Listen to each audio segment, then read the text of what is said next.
And then also showing them how you're working through it is not only like just taking ownership, but a parenting lesson that, hey, you may go through this at some point, right? And I just want you to know that we're not going to be like this forever and that this isn't a permanent state. Just like we don't have permanent feelings of joy and happiness, mommy feeling sad is not going to be forever. I just need right now a little more support and I will always be your mother. I think kids just need to know that regardless of anything, the unconditional love is never going to go away.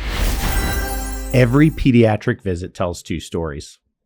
One is about the child in front of us, their growth, symptoms, and milestones.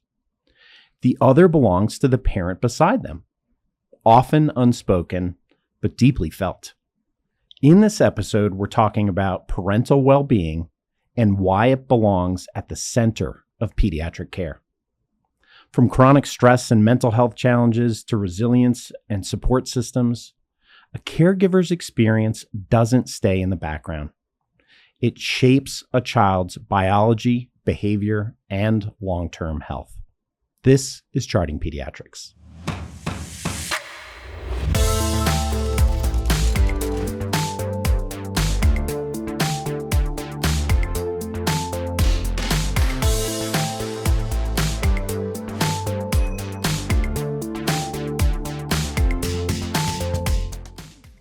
To discuss this important topic, we are joined by Dr. Mona Amin, right here in our studio, all the way from Florida.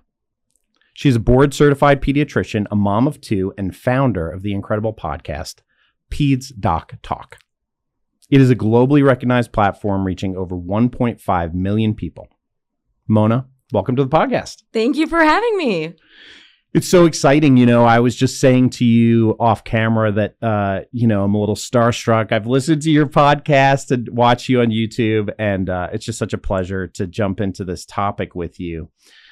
You're a primary care pediatrician. I'm a primary care pediatrician. Tell me how you approach parent well-being when you're seeing your patients. Oh, I love this question. And I've been practicing now for almost 11 years outside of residency. And it's interesting because I have a 6-year-old as my oldest. So it's almost like I look at my practice pre and post having children of my own. I think I've always held parental mental health to a high standard, but my experience has really changed since I've had my own children and had my own experience with postpartum depression and postpartum anxiety with my daughter. And so when I approach that visit, it has really become not only about the child that we always tend to do, right? And I think a lot of pediatricians beeline to the kid, right? Like, how's the baby doing? Oh, so cute, the interaction. But it's also the body language of the caregiver in the room, whether it's mom, dad, grandma, whoever's in the room. It's this energy vibe. It's this sort of, how is everyone doing in that family unit? And so for me, it's celebrating the baby, talking about the baby, but making sure that I also have time to talk about the parent.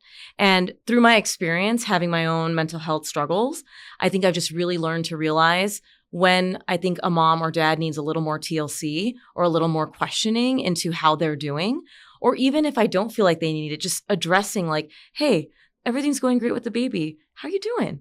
And it's amazing how many times I say that, and either the family or mom is like, I'm doing great, or just that simple question, they start bawling. Yeah. And I think it's because no one really asks them how they're doing. And I've kind of realized that the focus tends to be on baby, right? You're pregnant, you have a child, and then it's like, well, how's the baby doing? How are they sleeping? How are they feeding? But like, how is that impacting you as a caregiver? And I think we can do a better job of that. And I try to do that. And I've just really found that I've connected with parents more in so many different aspects by addressing their concerns too.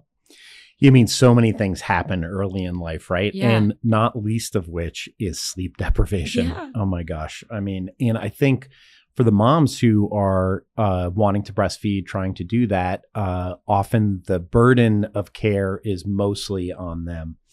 What are those like subtle cues you see in your visit that may say, I'm assuming that you ask almost everybody, but maybe you're clued in to maybe even ask a little bit more or a little bit more carefully with certain people, depending on what you're seeing. What are the types of things that you see? Yeah. And I think it's so important to understand that I think it's easier to see depression than it is to see anxiety. And I'd like to talk about both of those because I think we can do a good job of seeing like a mom with a flat affect, right? So if I'm in a room and the mother or father, but mainly a mother would be just more distant, not answering my questions, doesn't seem really attached to the baby. So I walk in and the baby's like on the table and the mom's just sitting there staring. I'm going to get a vibe of why is there distance, emotional distance between that baby and that mother, right? So that cues me into some sort of friction or some sort of depression concern, right? And then screening whether it's postpartum blues, depression, whatever it may be. That is usually that. And then I also, for the anxiety component, it's the repetitive questioning. Hey, is this okay? Is this okay? The fixation on something. So whether it's weight, whether it's the baby breathing, and to a point where the mother's not sleeping. So I always ask those questions. I'm like, so how are you doing? Are you able to sleep when the baby sleeps? And some people don't like that question, but I think it's important to understand that we're not expecting you to like get the best quality sleep you can. But like, if you're not able to rest your eyes when your baby's resting and someone else is helping you out, there's something there that what is going on in your brain that you're not able to fully rest. So I'm looking at your sleep when the baby's sleeping. I'm looking at the hyperfixation with weight, with tracking numbers. You know, a lot of women, especially with modern age of like tracking, are constantly looking at like diaper numbers and my baby fed 3 ounces. Not a bad thing unless you're becoming so fixated on those numbers. So those hyperfixation, the, lack of sleep, I'm worried about anxiety, the flat affect, worried about maybe some sort of depression, the not caring about the baby as much as like I would perceive a mother to care are all concerning signs to me. And sometimes it can just be blatantly there. And sometimes it's after I start asking the questions and I start to dig a little bit more, or it's repetitive visits to my office. And I'm like, you seem concerned about this. Tell me why you're concerned about X, Y, and Z. And they're just like hyper fixated that I'm like, are you sure? Are we okay? Like, do we need to talk more about how you're feeling? And I think that anxiety component often gets missed. And it's what I also had with my daughter that I didn't realize was anxiety until I actually had to label it and say, oh yeah, I have anxiety over my daughter's weight. And it's important to understand that that exists. Can you expand on that a little bit? Would you be willing to share a little bit of your own story and how it informs your approach now? Yeah. And I think it's nice to hear it from a pediatrician too, because my rational brain knew otherwise, but when you're in the thick of postpartum, sometimes your rational brain takes a back seat. And my daughter was born term. I had some postpartum complications. She was just much more petite than my son was. My son was a solid little boy, and he was formula fed while my daughter was breastfed. And I think that also adds a layer for a lot of women of, is my breast milk enough for my baby? So what had happened is she was gaining her weight, but very slowly, but she was going on her percentiles, not losing weight, content after feeds, but she would only take 2 to 3 ounces of my pumped milk. And I was like, that seems weird. Like my son was formula fed and downing 6 ounces of formula. And I couldn't put the rational part of my brain together to say my breast milk is enough. It has different calorie composition than formula, that she doesn't need enough as much as my son because they're different and breast milk is different than formula. So I would start forcing her to take more. And obviously that created a feeding aversion. So I would literally sit there with the bottle and make her try to finish it when I know that that's not what we're supposed to do. And so she would fight me during feeds. With my husband and our nanny, she wouldn't fight them because they weren't doing that. And I just started to become so anxious that she wasn't gaining weight and she wasn't thriving, that to the point that I would sneak her into my office and weigh her. Oh. And that's when I knew something was up. And it was also me telling my husband and our nanny something's wrong with her. And I just would voice that and say, something's not right. And they would look at her and be like, are we looking at the same baby? Oh. And then it was my husband, who is an ER doctor, who was like, Mona, I'm seeing a healthy girl. I need you to tell me what is confirming your theory that something's wrong. Is it her weight? Is it something else? Like, voice it to me. Like, tell me what it is that you think that she's not gaining weight. And I couldn't come up with the answer. I'm like, well, and that's how he knew. He's like, we need to talk about this because you are completely valid to feel feelings, but this is to the point that you're worried about something that doesn't even exist. And that's what I see with anxiety, right? And I had a therapist. We worked on it. I had to get on medication for my anxiety. And that acceptance from a partner, right? That acceptance of saying, hey, there's something here that I want and I care about you. And also that just sort of realization that I'm not broken by being a mom with anxiety. I'm an amazingly educated pediatrician. I know better, quote unquote. Like I know that this is okay, but like now I need to just say to myself, I need the extra help. I need the hands that if I'm feeling like something's wrong, that I can turn to my nanny or my husband and say, hey, I need you to just take her. And like, it got so much better. The feeding experience got better, right? Like I wasn't forcing the bottle on her because she wasn't hungry. Like, and so everything got better once I claimed my anxiety and worked through it. But if we don't have these conversations and we don't normalize these things as happening for moms, they won't ever get the help. And then that's why I think it's our job to kind of voice it, not in a shameful way, not in like a gotcha, like you have anxiety or depression, but hey, I care about you, not just your baby. Like I care about you because anxiety and depression doesn't feel good, not just for the benefit of the child, but for us as well. Yeah. I mean, I want to call out there is no shame in mental health. Yeah. And, you know, I really value your humility in talking about it. And I think this is mostly a provider facing podcast, but we have a lot of parents who listen to, and I think for either of them, these are really important take home points. So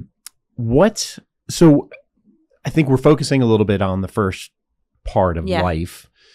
And I think you've called out some very valuable tips and sort of the things to look for. What might be other ways that these things might present in maybe kids who are a little bit older? Yeah. And like in the parents. Yes. Thank you. And so I think a lot of it can be the similar things of fixation on perfection. So like I have to have everything perfect, right? And so in an older kid, maybe it's like we're, have to do well in sports, has to do well in school. And it can come out in parenting a little bit. So like the parenting can become more authoritarian, right? That there's a lot more control aspect. Like, why is it that we have to have so much control over what our kids do? Mm-hmm. And I'm not saying that that's a blatant mental health concern, but when a parent's coming in and they're hyper fixated again on the performance of their child not eating X, Y, or Z, their child acting this way in school, and it's coming across in different aspects of that child's life and seeping into the way they parent,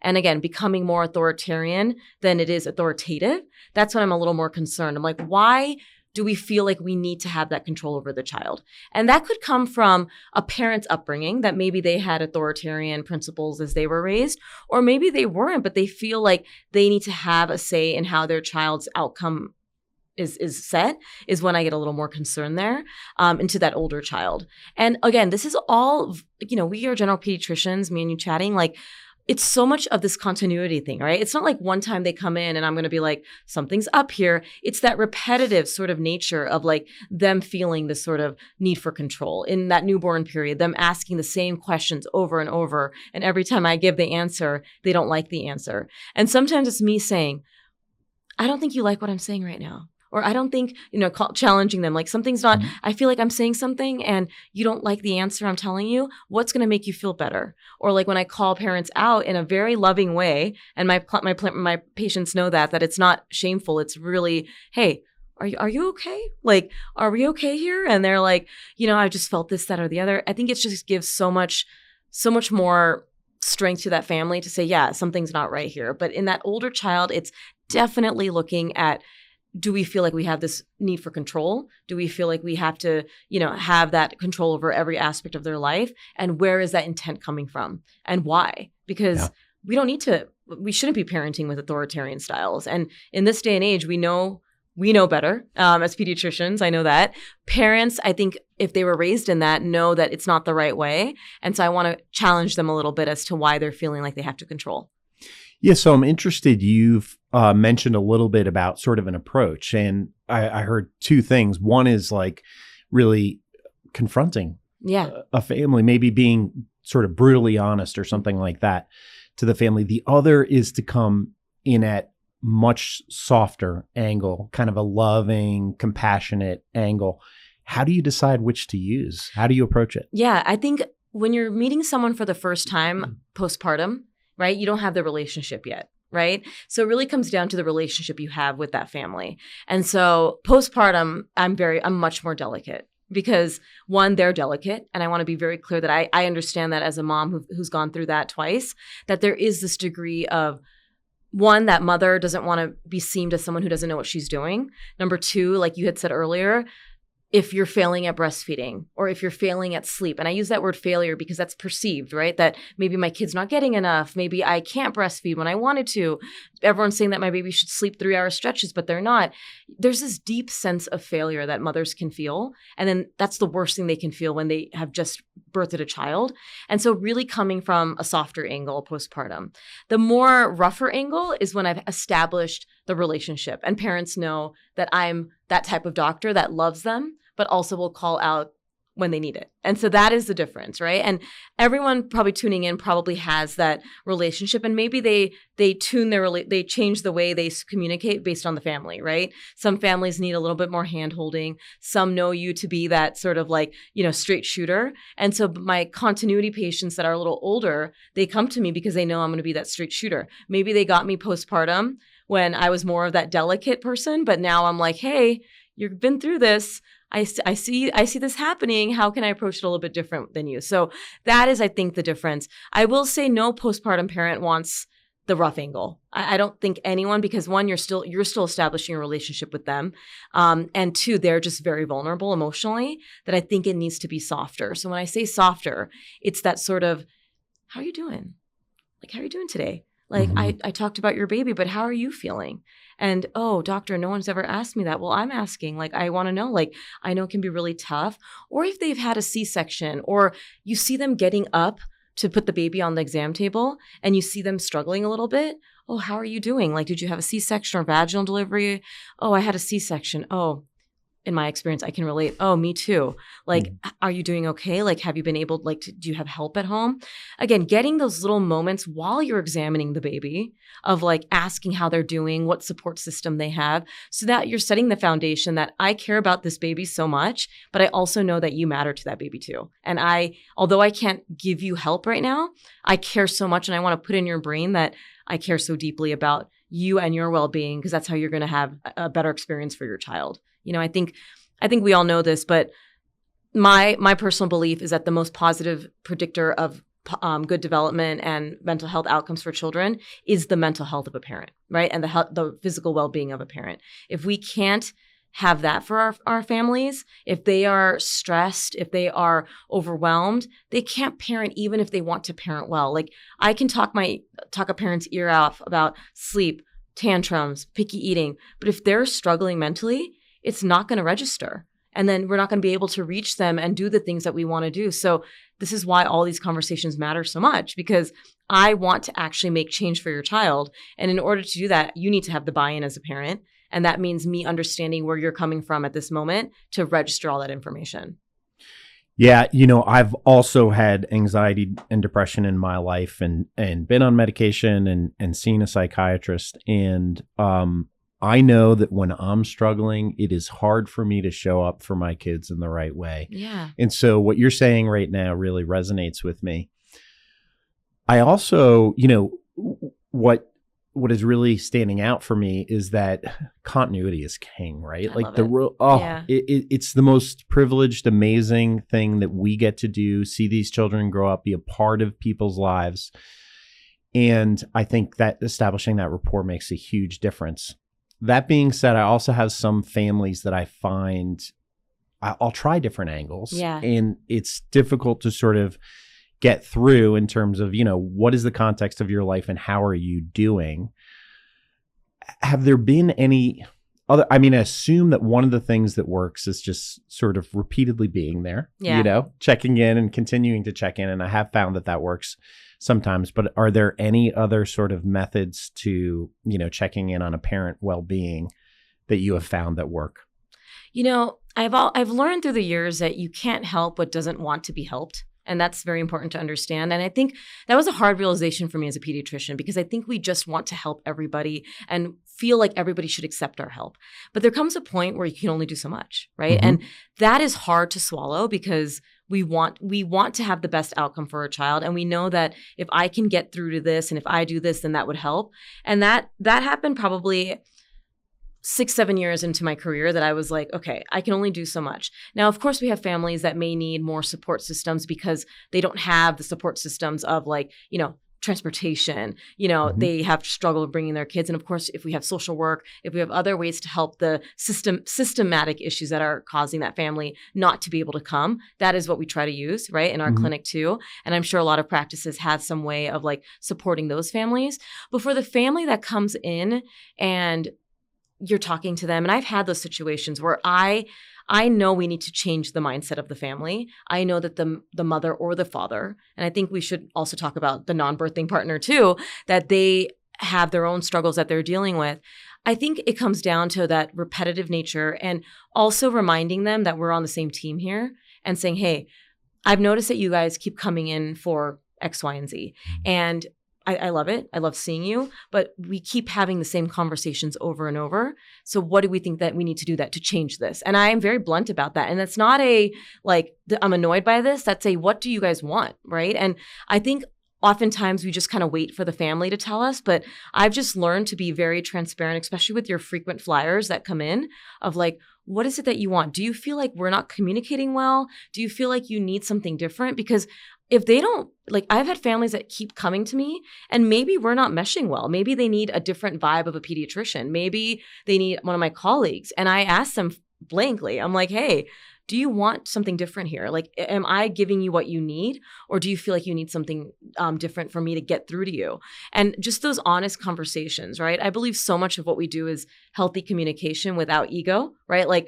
I love taking care of you, but if I'm not the right person for you, tell me that. Let's figure out how to best serve you. And that is what I want. And I think I've done that many times now. I've had families come in and it's just repetitive. And I'm starting to feel that sort of broken record. Okay. And rather than, getting annoyed, which can be so frustrating because you're like, okay, you're here for the same thing. We've talked about this. I just bluntly ask hey, what can we do to make this message sit better? And sometimes it's going to another clinician in my practice. Sometimes it's hey, I just don't think you understand about X, Y, or Z. I'm love it. Thank you for telling me. Maybe my approach to sleep is different than what you would want, right? Tell me what you want and we can work on that. And it's just been such better communication to help those families in that point. One of the things that I try, it does not always work, but it works sometimes, is to say, what do you think is the problem, right? Because sometimes I feel like I'm just missing the barn, right? I'm barking up on completely the wrong tree. And then they say, well, I'm worried about X. And you're like, oh, yeah, we could talk about X for sure. So I'm curious if that resonates with you. It does. And I love that because you're allowing them to kind of fill in the blanks versus you assuming. And I think that's what we tend to do.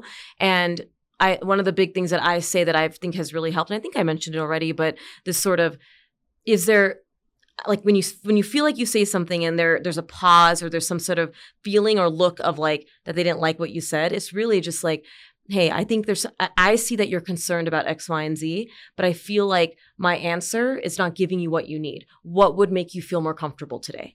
And sometimes that means a family tells me they want to see a specialist. Sometimes it tells me that they read something online and they want blood work done, or they just want something else.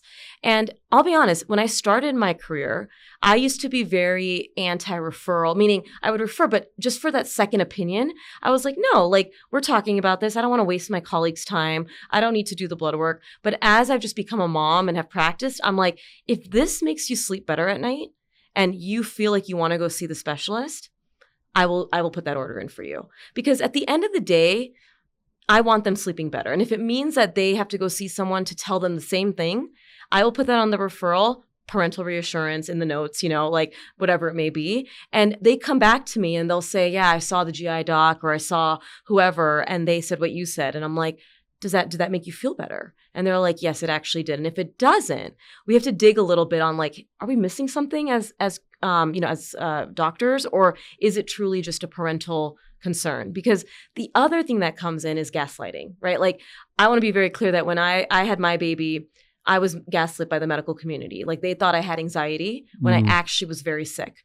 And I have a bigger radar now for that on the reverse end of making sure that if a family comes in for a repetitive concern, that I'm crossing the T's, dotting the I's, whether it's with me, whether it's clinician, and we don't just chalk it up to mental health. And I think that's an important little nuance while we discuss this, that hey, we can say that the parent has anxiety or depression, but for the child in front of us, if there's a true concern, have we made sure as doctors that we've done everything we could to make sure that there's nothing else happening before we say that it's parental anxiety? Because I had that experience of like, Dr. Mona, you're just really sad that your son's in the NICU. Like you just need to take some anxiety meds when I actually had sepsis. So like this is something that I have become so sensitive to as a pediatrician, because we can't be in that situation. But that question of what else can I do for you? It sounds so customer service and sounds like so like that you're going to like a Starbucks or something, but it really has changed them feeling like you're part of their team, and them also just saying, I just feel like I'm not getting this from you, or that I think I just need to see somebody else. And it does mean a better relationship with that family. And I love when they tell me what they need, just like you said. There's so much in what you just said. I think the one thing I want to point out is that my career trajectory has felt very similar. And I think maybe in the beginning I was trying to do all the right things. Yeah.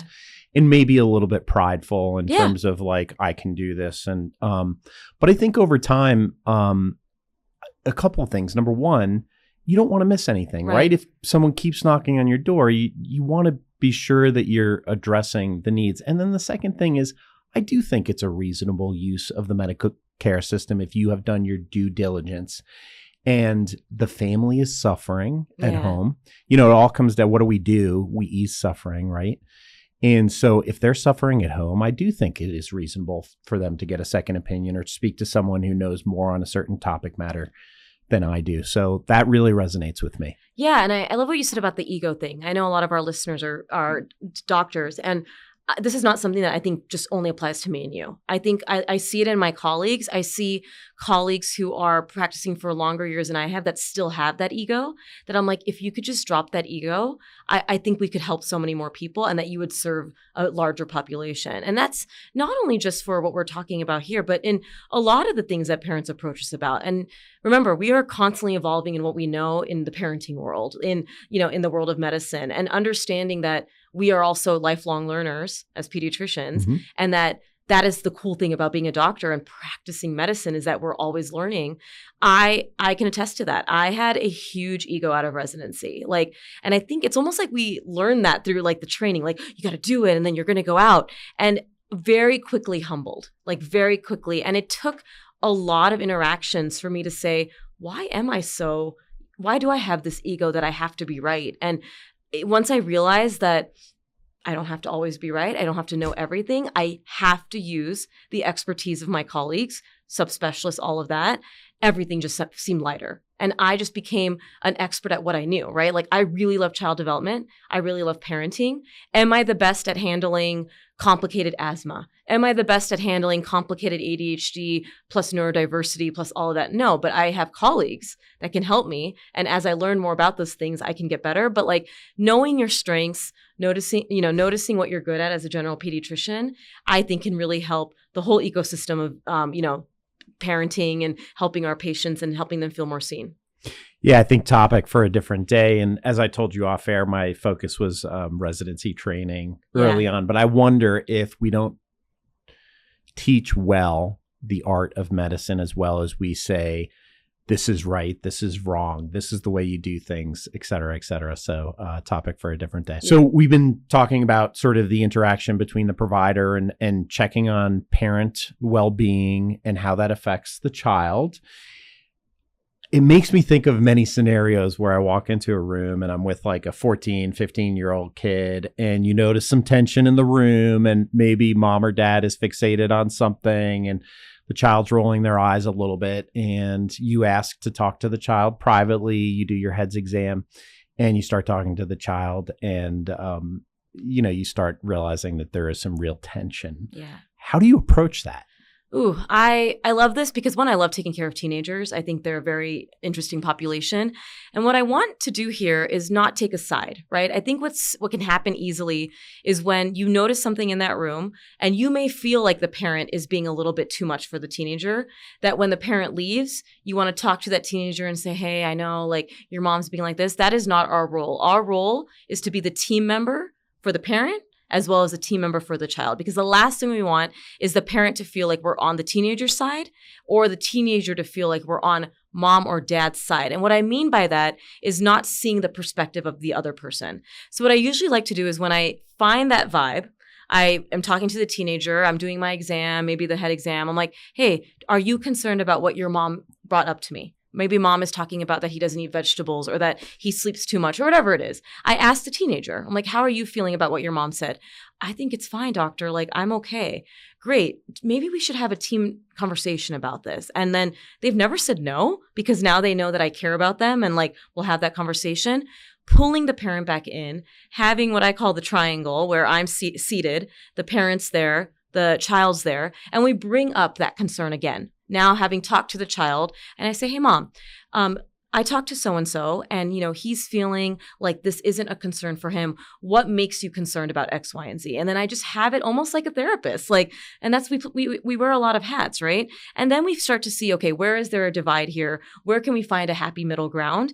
And I think this works so well with teenagers because they don't want to feel like we're on the side of their parent. And it also works for the parent because we show them like the perspective of a teenager. We should understand teenage development pretty well to know that they want that autonomy. They don't want people telling, like the parent telling them their business without their authority, but knowing that we're all in the same page of like wanting to have the best health outcomes and best mental health outcomes for the child. And I found that that has really helped. And that also helps if there's a mental health concern for the teenager. I found that when I'm in that same team effort, the teenager's more amenable to say, you know what? You're right. Like I am feeling this way. And yeah, I think I would like to see somebody about it because they know that we have their best interest at heart and so does their parent. Yeah, that's great advice. And I think it's practical. And I have also noticed for myself that does work quite well. Yeah. Try to get on the same page. And you're right. We wear so many different hats and mental health is a big part of what we do. I mean, I would even argue maybe the biggest thing that we do. And I also recognize that so many people out there struggle with mental health. We had talked about our own struggles a little bit and that parents do too. And I wonder, when is it appropriate for families to have conversations that are real and candid in terms of, mom struggles, dad struggles, and sharing that with their children to understand so that their child understands the context in which they're living? I think regardless of the age group of the child, it's really important that you can feel your feelings as an adult, just as we would say that for a child, but to never make that child feel like they're the reason for the parent's mental health state. I think that's an important take home for the entire age group, because of course, there's nuance there if it's a teenager, how much you could divulge versus like a 6-year-old. But in any age group, it's very clear that, hey, I'm feeling a little bit sad lately. Or if you want to label it as anxiety for a teenager, you can and be like, I'm struggling with anxiety or struggling with depression, but I'm always your mom or I'm always your dad. And also voicing what you're doing about it is so important. So let's say it's a 6-year-old and you're saying, hey, mommy's just sad sometimes.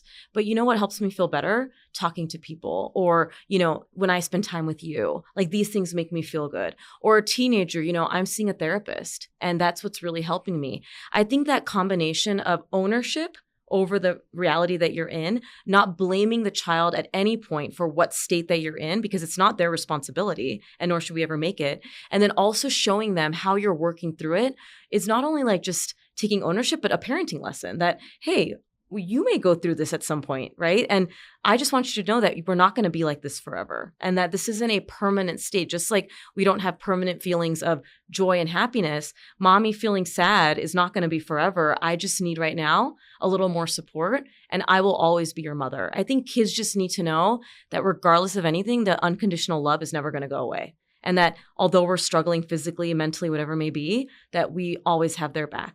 And it's just what they need. That's amazing. And, we talked about vulnerability as providers. Yeah. And I think what you're talking about is vulnerability as parents, which I think is essential. Mm-hmm. And it makes me think about, one of the advice for leaderships, which is to have a very strong back, but a very soft front. And so that's what I hear you saying is that, mommy's always going to be here. She'll always unconditionally love you.